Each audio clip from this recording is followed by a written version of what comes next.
छोटा छोटा जो बच्चा है क्या होगा, देखेगा ऊपर का सरकार क्या करेगा, हम लोग हॉस्पिटल में दवाई। नमस्कार, मैं हूं रत्नेश कुमार और आप देख रहे हैं टेलीस्कोप न्यूज़। आज हम उपस्थित हैं सिटी और गुलाबबाग के बीच एक जगह है हसदा रोड में, कालीजान। और ये कालीजान जगह जो है ये अभी हाल फिलहाल में बहुत ही मशहूर हो रहा है, इसलिए क्योंकि नगर निगम को यहाँ पे डंपिंग जोन मिला है। कहने के लिए ये सरकारी अधिगृहित ज़मीन की, ये दिखाएं यहाँ पे ये कचरा गिराना शुरू हुआ है, लगभग 4 दिन हुए हैं अभी जो कचरा यहाँ पर नगर निगम द्वारा गिराना शुरू हुआ है। और सबसे बड़ी बात है कि यहाँ सरकारी ज़मीन पर जो है, ये सरकारी ज़मीन जो कही जा रही है कि अधिग्रहण आखिर किस प्रकार से हुआ है, किस प्रकार से ज़मीन को जो है अधिग्रहित किया गया है। और हाल फिलहाल में जो मेयर का चुनाव हुआ है और उसमें जो लोग जीते हैं उन्होंने भी इस बात को मेंशन किया है कि 17 एकड़, मैं एक बार बताना चाहूँगा कि ये आप देख सकते हैं कि ये ज़मीन जो है ये 17 एकड़ तो नहीं दिखता है। तो 17 एकड़ कहने का मतलब ये जो सामने आदिवासियों का घर जो दिख रहा है, लगभग 500 घर यहाँ पर हैं। और 500 घर में कितने ही आदिवासी होंगे, कम से कम 3000-4000 तो ज़रूर होंगे। तो ये सभी ज़मीन को अगर गिनती किया जाए, अगर काउंट में लिया जाए, तभी ये जो है 17 एकड़ होगा। अगर इन लोगों की भी ज़मीन अधिग्रहित है तो ये जो आखिर आधे पूर्व से ही यहाँ पे रह रहे हैं बस्ती में, उनका क्या होगा। तो आखिर वो जो रह रहे हैं आखिर किस अधिकार पर रह रहे हैं और किस अधिकार के तहत जो है उनसे नगर निगम द्वारा ही बिजली बिल वसूला गया है, बहुत सारे होल्डिंग टैक्स जो है वसूले गए हैं, आखिर किस आधार पर। अगर ज़मीन आपकी थी तो आपने पहले क्यों नहीं खाली करवाया। और देखिए, मैं एक डिस्क्लेमर भी देना चाहूँगा यहाँ पर कि मैं जो बात कर रहा हूँ यहाँ की वस्तु स्थिति देखते हुए, यहाँ के लोगों की जो है परिस्थितियाँ देखते हुए, मैं ये उनके द्वारा लगाए गए आरोप पर यह बात कर रहा हूँ और उनकी जो स्थिति है अभी रहने की। और यहाँ पे देखिए, ये स्थिति देख लीजिए आप कि इधर भी घर है, ये इस साइड भी घर है, ये इस डंपिंग जोन के दक्षिण साइड भी घर है, उत्तर साइड भी ये इधर बस्ती है और पश्चिम साइड भी बस्ती है। तो ये 3 तरफ से जो है ये घरों से घिरा हुआ जगह है, ये आवासीय क्षेत्र है। सबसे बड़ी बात कि कचरा प्रबंधन जो होता है वो फेंकते जो है आप शहर से बाहर कहीं पे, उसका एक डंपिंग जोन होता है। ये शहर से बाहर आपको किसी भी एंगल से नहीं दिखेगा। आइए लोगों से बातचीत करते हैं और उनसे जानते हैं कि आखिर क्या मामला है यहाँ पर और क्यों ये डंपिंग जोन बना। आइए जी, बताएंगे आपका नाम। सिकंदर पोद्दार जी, आप यहीं के रहने वाले? हम यहीं पर रहते हैं, पूर्वजों से रहते हैं। अच्छा। यहाँ छठ पूजा होता है पूर्व साइड में, ये साइड में घर है, यहाँ कचरा फेंकना शुरू कर दिया। कब से रह रहे हैं आप, कितने सालों से, कितने वर्षों से रह रहे हैं? पूर्वजों से रहते हैं, दादा पिताजी सब चीज़ खत्म हो गया जब से ये हुआ रहा। हाँ, आइए इनसे बात करते हैं। आपका नाम क्या हुआ? हबीब खातून। अच्छा, आप भी यहीं रहती हैं? हाँ, ये रहता में कोई लोग नहीं चलता था। हाँ। 3 बजे चोरी हो जाता है पुलवा पर। हाँ। पहले हाँ। तखनी से हम लोग यहाँ बसी हैं। अच्छा। जंगल इस सब में इतना जंगल उजाड़ कर को हम लोग बसे हैं। इधर आइए। चोरी होता था यहाँ पर ही, जो कि उस टाइम में हम लोग यहाँ पर बसे हुए हैं। अच्छा। जब से हम लोग बसे हुए हैं तब से जो कि चोरी धंधा। नाम क्या हुआ? कलावती है। अच्छा। हाँ। हाँ, आप कब से यहाँ रह रहे हैं? पूर्वजों से हम लोग यहाँ रहते हैं। अच्छा, ये आपके हाथ में, ये आपके हाथ में कौन सा कागज है, आइए देखते हैं। रसीद सब है, देखिए रसीद कटाते थे। ये पूर्णिया नगर परिषद का जो है, जब ये बिहार एवं उड़ीसा नगर पालिका अधिनियम के तहत जो है 1922 की धारा 102 के अंतर्गत सूचना, ये नोटिस है। ये नोटिस है जी। और ये पूर्णिया म्युनिसिपल कॉरपोरेशन का जो है ये रसीद है। अभी आप लोगों को क्या कहा जा रहा है? हम लोग क्या कर बोलेंगे, जो कि हम लोग कैसे ही हम लोग रहेंगे यहाँ पर ही। कचरा गिर रहा है, ये महक में हम लोग जिएंगे कि मारेंगे? कैसे खाना हम लोग खाएंगे? कैसे हम लोग खाना खाएंगे? ये महक में कैसे हम लोग जिएंगे? हैदर फौते घुसेगा कि नहीं घुसेगा? हाँ, ये रहते हैं। हॉस्पिटल अगर जाएंगे तो फ्री में इलाज करवा देगा हम लोग को। तो इनका कहना है यहाँ जो रिहायशी इलाके में कचरा फेंका जा रहा है पूरे शहर का, तो कल होकर ये जो बीमार पड़ेंगे, क्योंकि ये चारों तरफ से बस्ती है, और लोग यहाँ पर रहते हैं, तो ये जो बीमार पड़ेंगे इनके इलाज का खर्च कौन वहन करेगा? ये गरीब लोग हैं, ये गरीब लोग हैं, इनका इलाज किस प्रकार से होगा? लोग बीमार पड़ेंगे, बच्चे बीमार पड़ेंगे। उसको रख दीजिए, फेंकिए उसको। पहले बच्चा बीमार पड़ेगा सर। हाँ, तो ये स्थिति है।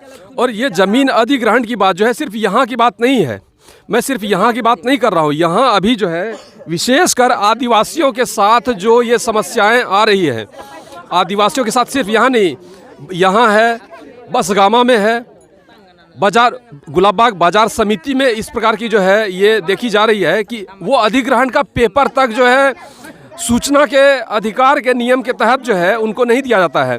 मैं एक पॉइंट आउट करना चाहूँगा, हमारे साथ एक मौजूद हैं, ये गुलाबबाग के रहने वाले हैं। आइएगा, इधर आइए, आप आइए आप इधर जी। हमारे साथ मौजूद हैं परशुराम यादव जी। ये थोड़ा बाजार समिति के बारे में, गुलाबबाग बाजार समिति के बारे में आपको बताएंगे कि आखिर वहाँ क्या हुआ है, किस प्रकार से अधिग्रहण किया है।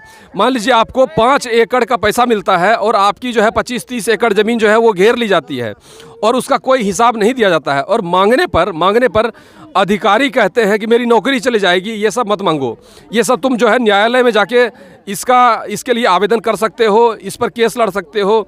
अब ये क्या करेंगे? ये अपने खाने का जुगाड़ करेंगे या फिर ये जो है न्यायालय में जाकर केस लड़ेंगे, वो भी सरकार के खिलाफ, जिन्होंने अधिग्रहण किया है, अधिग्रहित किया है ज़मीन को, और उसके बदले क्या मुआवजा मिला, नहीं मिला, और अभी जो है उसकी स्थिति क्या बनी है। और देखिए, सबसे महत्वपूर्ण बात यह है कि सिर्फ ये अधिग्रहण की बात नहीं है, ये भूमाफियाओं के साथ साठ-गांठ की भी बात है। क्योंकि आप पूरा क्षेत्र ले लीजिए, पूर्णिया का जो पूर्वी क्षेत्र है, जो बाईपास रोड से जुड़ा हुआ है, बसगामा क्षेत्र है, वहाँ भी इसी तरह देखने को मिला है कि किन्हीं की ज़मीन किन्हीं ने अपने आम करवा ली गलत। हर 15 दिन पर जो है वो नया पेपर तैयार होकर जो है निकल के आ जाता है। अच्छा, ये पेपर शूट नहीं करता है तो दूसरा पेपर जो है 15 दिन बाद वो प्रोड्यूस हो जाता है, और वो पेपर जो है सरकारी कार्यालयों में भी जो उपस्थित हो जाता है। आखिर किस आधार पर और ये कौन करता है? तो इसकी जांच क्यों नहीं होती है? मेरा यहाँ पर सवाल ये है कि जांच क्यों नहीं होती है सही ढंग से ऐसे कर्मचारियों पर, ऐसे अधिकारियों पर जो ज़मीन का ये घोटाला करते हैं और ज़मीन भूमाफियाओं के नाम कर देते हैं। और यहाँ जो वास्तविक रूप से बसे हुए लोग हैं, लगभग 500 घर, यहाँ आप देख सकते हैं चारों तरफ, जो 500 घरों से अधिक घर है यहाँ पर, और उसके बीच में कचरा डंपिंग होता है। लेकिन शहर से बाहर जो भूमाफिया जो गलत ज़मीन हड़प कर बैठे हैं, उनके ज़मीन पर कोई कार्रवाई नहीं होती है। उनको कोई जो है, उनके सपोर्ट में पूरा जो है प्रशासन, पूरा जो भी कहें, जो भी संबंधित कार्यालय है वो उठ के आ जाता है, और जेन्युइन आदमी के पीछे कोई नहीं जाता है। आइए बात करते हैं और लोग। हमारा नाम है राम सागर पासवान। हम यहाँ बाप दादा हमारा गुजर गया, जंगल झाड़ था, जंगल झाड़ में हम लोग जंगल झाड़ को काट के यहाँ हम लोग सब बसे हैं। आज इनको नोटिस भी प्राप्त हुआ है कुछ महीने पहले। हाँ, नोटिस प्राप्त हुआ है, और ये कहाँ जाएंगे आप देख सकते हैं, इनकी हालत भी देख सकते हैं जो हमारे साथ मौजूद है। ये कोई बनावटी भीड़ नहीं है, ये इस बस्ती की भीड़ है। यहाँ पर जो लोग मौजूद हैं, इस बस्ती में रहते हैं, उनकी स्थिति भी जो है इन घरों की तरह ही है, जो कोई ठिकाना नहीं है।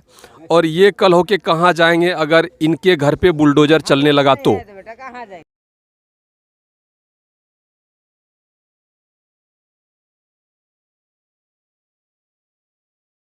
आप यहीं के रहने वाले हैं? जी, हम यहीं के रहने वाले हैं। क्या नाम है आपका? शबाना परवीन। शबाना, कब से रह रही हैं यहाँ पे? लगभग हम लोग 40 साल से रहे हैं। लगभग 40 साल से रह रही हैं, तो अभी तक जो है कोई सूद नहीं लिया गया? जी, हम लोगों का वेल्डिंग रसीद कटता है, और वो ये क्या कहते हैं, आपको बास्की पर्चा मांगने के पर बोला गया कि हम लोगों को बास्की पर्चा बनेगा, आप लोग अपना अपना नाम पता दीजिए। और वो सारा एड्रेस इकट्ठा करने के बाद हम लोग को नोटिस किया गया, और आवाज़ उठाने पर प्रशासन कहता है घर से उठा के ले जाएंगे। यदि आप प्रशासन बोलते हैं या कचरा को रोकते हो तो आपको उठा के हम ले जाएंगे। तो इतना सारे लोगों को जो लेके जाएंगे, तो सरकार क्या हम लोगों को कुछ भी नहीं दिया? यदि हम लोग अलीगल हैं तो आप वोट किस मुँह से मांगने आते हैं? लीगल अलीगल, ये बस्ती कहता है लीगल अलीगल है, तो लीगल आप वोट क्यों ले रहे हैं? ये इनका कहना जो है ये है, ये बस्ती अलीगल है कि बस्ती इलीगल है, इलीगल जगह पर बसा हुआ है। लेकिन आप जो वोट मांगने आते हैं, ये सवाल नेताजी लोगों से है कि आप जो वोट मांगने आते हैं तो इलीगल बस्ती में क्यों मांगने आते हैं वोट? ये तो यहाँ के नागरिक फिर नहीं होंगे। अगर नागरिक हैं तो उनकी ज़मीन कहाँ है? और ये इतने वर्षों से यहाँ पे रह रहे हैं तो उनकी कोई व्यवस्था क्यों नहीं की गई है? ये सवाल है। यदि हम लोग अलीगल हैं तो हमें राशन कार्ड क्यों मिला, बिजली क्यों मिला, पानी का रसीद क्यों मिला, ज़मीन का वेल्डिंग रसीद क्यों मिला? यदि ये लीगल है तो लीगल क्या है? आपका वोट लीगल है तो आप हमसे आके मांगे। आप यदि हमसे वोट मांगते हैं तो ये वोट आपका लीगल है तो हम लोग भी लीगल हैं, हम लोग भी लीगल हैं। यदि वोट अलीगल है तब हम लोग लीगल हैं। आपने हमसे वोट लिया, आप हमारे पास आते हैं, हाथ जोड़ के दीदी भाभी चाची बोल के वोट ले जाते हैं, ठीक है, हम वोट देते हैं। हम हर साल नया नेता चुनते हैं, तो फिर जब हम हर साल नया नेता चुनते हैं तो फिर वो लीगल है, तो फिर हम लोग अलीगल कैसे हैं? मेरा सरकार से ये और यहाँ का लोग से यही मानना तो इनका ये कहना है कि ये आप जो है टैक्स लेते हैं, होल्डिंग टैक्स लेते हैं, बिजली का बिल लेते हैं, बिजली बिल के पैसे लेते हैं, बिजली के पैसे लेते हैं, पानी के पैसे लेते हैं, आप होल्डिंग टैक्स लेते हैं, आप ये सारा लीगल है। आप यहाँ पर चुनाव के दरमियान जो है वोट मांगने आते हैं, वो वोट भी लीगल है। तो फिर ये राशन कार्ड इनको मिला हुआ है, राशन उपलब्ध है, वो भी लीगल है। तो फिर ये यहाँ पर इलीगल कैसे हो गए? और इनको नोटिस दिया जाता है कि कुछ अगर करोगे तो तुमको उठा के अंदर कर दिया जाएगा। ये ऐसा कहना है प्रशासन का या जो भी है। तो इसकी एक जो है इनकी, देखिए मैं इस विषय पर नहीं जाऊंगा कि ये लीगल है या इलीगल है। ये इतने वर्षों से रह रहे हैं तो इनकी कोई व्यवस्था होनी चाहिए, इनकी कोई व्यवस्था होनी चाहिए। और ज़मीन में जो धांधली है ना पूर्णिया में, उसकी जांच जरूर होनी चाहिए। ये सभी लोगों का मानना होगा। ये आप लोग चाहते हैं कि नहीं जांच हो? जांच हो सर। आज हमारे ये एक सरकारी है खाली जमीन कचरा डंपिंग करने के लिए उसको सूझा, ये सोचा कितना बड़ा गांव में एक या स्कूल या हॉस्पिटल बना दे। ये चीज़ सरकार को नहीं मिलता है सूझने के लिए। क्या खाली जगह है तो उसको कचरा फेंकने के लिए सूझा गांव के अंदर में। ये सोचा कि खाली जगह चलो स्कूल ही बना दें, दूर दूर तक बच्चा नहीं जाता है। कचरा गिर रहा है, जिस दिन से कचरा गिरा उस दिन से हम लोग का छोटा छोटा बच्चा जो है ना जाकर उस कचरा में कचरा को चुन रहा है। वो बच्चा क्या होगा? वो बच्चा उसी हाथ से खाएगा, उसी हाथ से जाकर घर में बीमारी नहीं फैलेगा। गरीब को क्या हटाएगा? गरीबी हटा रहा है। गरीबी क्या हटाएगा? गरीबी को हटाओ। तो इनका कहना है कि गरीबी के बदले में जो है गरीबों को ही हटाया जा रहा है। ये यहाँ के लोगों का कहना है। और इस तरह का आरोप भी है इन लोगों का कि बच्चे जो है कचरा में जाकर खेलते हैं। ये जगह उपलब्ध थी, आप हॉस्पिटल बना देते, आप स्कूल बना देते, यहाँ ज़रूरत भी थी, 500 घर हैं यहाँ पे, तो आप ये भी बनवा सकते थे।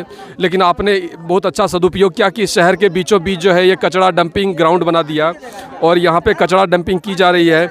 और विरोध करने पर आप उसे जेल भेजेंगे, ये ऐसा इन लोगों का आरोप है। आइए और लोगों से जानते हैं। आइए। देखो सर, हम बोलते हैं कि ठीक है सरकारी जमीन बोलता है, तो सरकारी जमीन का हम लोग को कागज दिखाओ ना। कागज दिखाएगा तब ना हम लोग भी सोचेंगे कि हाँ सरकारी जमीन है। हाँ, कागज दिखाएबे नहीं करता है, खाली फोरस का ला करके यहाँ पर भर देता है और बगल हो। और हाँ और हाँ, एक जो है स्थानीय लोगों ने कुछ वीडियो बनाया था जिसमें कि कचरा के साथ जो है बहुत सारे पुलिस बल नजर आए थे यहाँ पर के एकदम पूरा फोर्स भर के पूरा बस भर के आता है, हम लोग का डरा उड़ा के पूरा जो है कचरा गिराना स्टार्ट किया। सरकारी तंत्र लेकिन माफियाओं को बचाने में लगी है, ऐसा भी आरोप है बहुत सारे लोगों का, आदिवासियों का विशेषकर। जो आदिवासी थे, जो पूर्व से यहाँ पे रह रहे थे और पूर्व में इनकी ज़मीन भी थी और उनके पास कागजात भी हैं, लेकिन कोई कहीं और का रहने वाला, मान लीजिए अपने देश का ही हैं, लेकिन कहीं और के स्थानीय निवासी हैं और वो हार्डली 20-25 साल पहले या 30 साल पहले पूर्णिया में आए होंगे, लेकिन उनकी पुश्तैनी ज़मीन हो जाती है। किस आधार पर? उन्होंने कहाँ से वो ज़मीन प्राप्त किया, कहाँ से वो ज़मीन जो है वो खरीदा, उसका कोई ठिकाना नहीं है। उन्होंने कहाँ से वो ज़मीन प्राप्त किया है इसका कोई ठिकाना नहीं है, इसका कोई जो है रिकॉर्ड नहीं है। वो उनको कागज़ मिल जाएगा, उनका केबाला बार बार बदल के रखा जाता है ऑफिस में, तरह तरह के कागज़ उनके साथ आते हैं, ओरिजिनल नहीं आते हैं। और ओरिजिनल जिनके पास आता है या ओरिजिनल जिनके पास रहता है उनको दौड़ाया जाता है, उनको भटकाया जाता है ऐसा भी इन लोगों का आरोप है। और इस आधार पर जो है ये कम जनसंख्या कम नहीं है, जनसंख्या कम नहीं है और इनकी जांच भी नहीं हो रही है। आखिर क्या कारण है कि भूमाफियाओं की संलिप्तता जहां होती है वहां जांच नहीं होती है, वहां छोटे मोटे जो है कर्मचारियों पे आप कार्रवाई करके बच निकलते हैं। जो बड़े बड़े अधिकारी इसमें शामिल हैं या हो सकते हैं, उनकी जांच क्यों नहीं होती है? जो सर्वोच्च पदाधिकारी है उनके द्वारा जांच क्यों नहीं की जाती है? क्या नाम? मेरा नाम मिलकर उरांव है। हाँ मैं इसी गांव का ही हूँ। हाँ। तो आप कब से रह रहे हैं? यहाँ हम लोग का बाप दादा गुजर गए हैं, हम लोग भी अब बुढ़ापा होने चला, हम लोग भी समय नती पोता हो गया। तो आप लोगों ने इस बात का विरोध किया था? आप लोगों ने कहा था कुछ? जी हम लोग कहे थे कि क्या जवाब मिला था? 20 गांव में कचरा गिराना का कोई अच्छी बात नहीं है सर। तो कह रहा है कि आप ज़्यादा बोलिएगा तो आपको उठा के अंदर कर दिया जाएगा, इस बीच में आप लोग नहीं आइए, ये सरकारी काम है, सरकारी काम करने दीजिए। तो हम लोग बोले सर ठीक नहीं है, गंदगी में बच्चा सब खेलेगा फिर बीमार होगा। तो बोला इसमें बाउंड्री करवा देंगे वगैरह वगैरह। इसके बाद फैक्ट्री का तो बात बोला नहीं गया है, तो बोला कि कचरा यहाँ गिरेगा, ही जो आगे आगे उसको उठा के अंदर किया जाएगा। तो धमकी दी जा रही है इनको, भले ही सरकारी ज़मीन हो। और ये भी सच हो सकता है, और ये भी सच है कि यहाँ इतने लोग रहते हैं। अब दिखाइए एक बार फिर से, यहाँ इतने लोग रहते हैं और इनका भविष्य क्या होगा इस कचरे के अंबार के आसपास? यहाँ के बच्चों का भविष्य क्या होगा, उनका स्वास्थ्य किस प्रकार से होगा और आगे की व्यवस्थाएं क्या होंगी, ये भी एक सवाल बना रहेगा। और ये ग्रहण की बात जो है, अधिग्रहण की बात बहुत सारे जगहों पर आ रही है। जैसे गुलाब बाग समिति की बात हो, यहाँ की बात हो, यहाँ 17 एकड़ की बात कही जा रही है। और गुलाब बाग बाजार समिति में भी इस तरह की बात लोगों ने मुख्यमंत्री तक को आवेदन रखा है। कार्रवाई उस पर अभी तक नहीं हुई है, जांच अभी तक नहीं हुई है। अंचलों की जांच की जाए, ऐसा हमारे चैनल के माध्यम से आग्रह है संबंधित पदाधिकारियों से कि आखिर जो है किस तरह ज़मीन किसी के नाम हो जाता है और जो वास्तविक रूप में जो उस ज़मीन के मालिक हैं या हकदार हैं वो दर दर भटकते हैं और अपना चप्पल घिसते रहते हैं। उनको कुछ नहीं होता है, कुछ नहीं प्राप्त होता है, कुछ नहीं मिलता है उनको। चंदन उरांव जी, आप कब से रह रहे हैं इस बस्ती में? यहाँ कम से कम पूर्वों को चल चुका है। हाँ। जी, उसके बाद हमारा कहना इसी का है कि कचरा जो गिरा रहे हैं, सरकार को सुझाव दे रहा है कचरा गिरा रहे हैं। मैं ये देख रहा कि बीमारी कहाँ फैलेगा, मेरा कल भविष्य बच्चा क्या होगा, मेरा भविष्य खराब हो रहा है। तो हम अपने उम्र में चल गए, कल जो हमारा बाल बच्चा जो बड़ा होगा उसका कचरे में भविष्य जन्मेगा। सरकार को यह सूझ रहा है, इसलिए हम लोग सरकार चुने कि ये सब कचरा गिरे गांव समाज के बीच में, बाल बच्चा का भविष्य खराब कीजिए। तो आदिवासियों के संरक्षण की बात होती है, लेकिन वास्तविकता में जब चुनाव बीत जाते हैं, जब कार्रवाई शुरू होती है उन लोगों की, तो वो संरक्षण जो है भक्षण में बदल जाता है।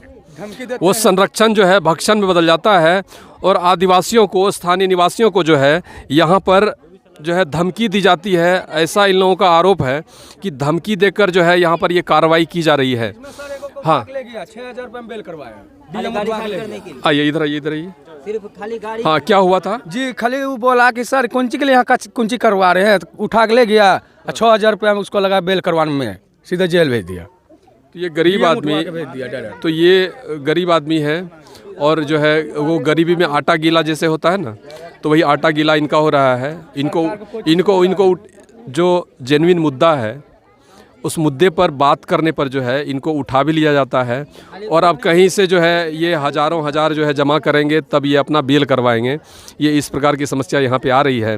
तो एक बार जो है इनके ये लगभग 500 घर जो है यहाँ पर आदिवासियों की जो है व्यवस्था तो पक्की होनी ही चाहिए। जो किस प्रकार की व्यवस्था, सरकार बहुत सारे योजनाएं हैं और बेघरों को घर देने का वादा भी किया है जो हमारे नवनिर्वाचित मेयर हैं, लेकिन अभी की स्थिति यहाँ पर ऐसी है।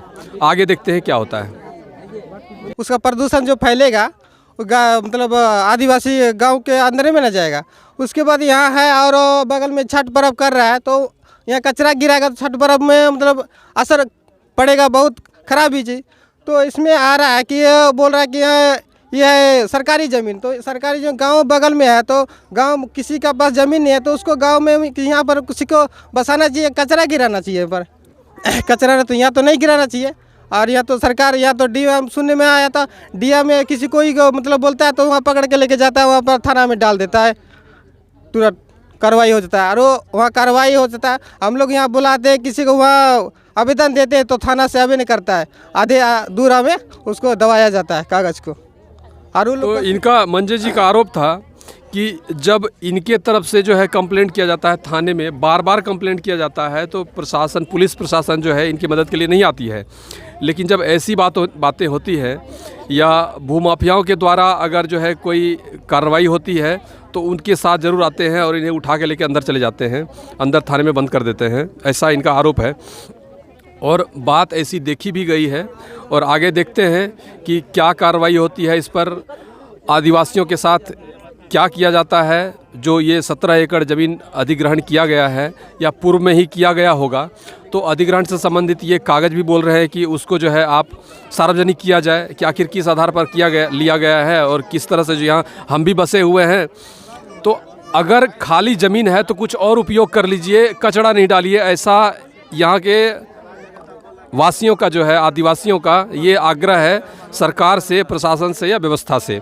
ये यहाँ पर छठ भी मनाते हैं, ये आगे में नहर है और यहाँ पे ये छठ भी मनाते हैं और ये इनके बस्ती और ये छठ घाट के बीच में ये कचरा ये किस प्रकार से जाएंगे, ये छठ पूजा भी इनकी प्रभावित होगी, ऐसा इन लोगों का मानना है।